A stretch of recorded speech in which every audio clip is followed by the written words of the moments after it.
मिस्र में दो भाई रहते थे। एक भाई मेहनत करके तालीम हासिल करके आलम बन गया और दूसरा भाई जिसको मालो दौलत जमा करने का शौक़ था वो बादशाह के ख़जाने का ख़जानची बन गया।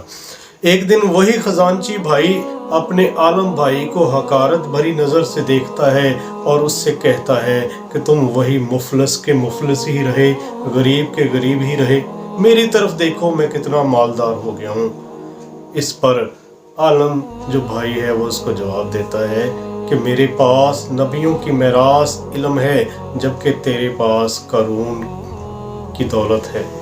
जिस तरह कारून की दौलत उसको कोई फ़ायदा नहीं पहुंचा सकी, उसी तरह तुझे भी कोई फ़ायदा नहीं पहुंचाएगी।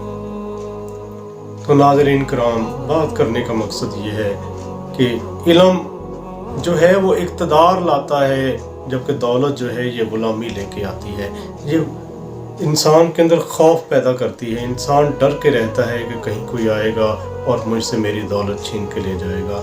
जबकि जो इल्म वाला होता है उसको पता होता है कि मैं अपने इल्म को जितना इस्तेमाल करूँगा ये उतना ही बढ़ता जाएगा और ये कोई चोरी भी नहीं कर सकता।